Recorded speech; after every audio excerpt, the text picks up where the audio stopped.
అనంతపురం జిల్లా కళ్యాణదుర్గం నియోజకవర్గం కంబదూరు శ్రీకమల మల్లేశ్వర స్వామి ఆలయం ఎంతో ప్రసిద్ధి చెందింది. కళ్యాణి చాణక్యుల చోళుల కాలంలో నిర్మితమైన శివాలయం ఇది. ఈ ఆలయం కళ్యాణదుర్గం నియోజకవర్గం కంబదూరులో ఉంటుంది. ఈ శివాలయాన్ని చోళరాజులు క్రీస్తు శకం 11వ శతాబ్దంలో నిర్మించినట్లుగా ఆలయంలోని శిలాశాసనాల ద్వారా తెలుస్తోంది. 1200 సంవత్సరాల క్రితం నిర్మించిన ఈ ఆలయం శిల్పకళా వైభవానికి ప్రతీకగా నిలుస్తుంది. అనంతపురం జిల్లాలోనే అతిపెద్ద శివాలయంగా పేరుగాంచింది ఈ గుడి.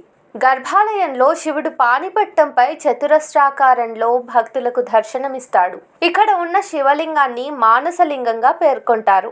ఈ ఆలయంలోని శిల్పకళ, వాస్తు, నిర్మాణ శైలి ప్రస్ఫుటంగా కనిపిస్తుంది. మల్లేశ్వర స్వామి ఆలయంలో రాజుల కాలంలో నిర్మించిన సూక్ష్మ శిల్పాలు, గర్భగుడిలోని మహాశివలింగం, నంది విగ్రహం, ఆలయం పైకప్పు భాగాన ఉన్న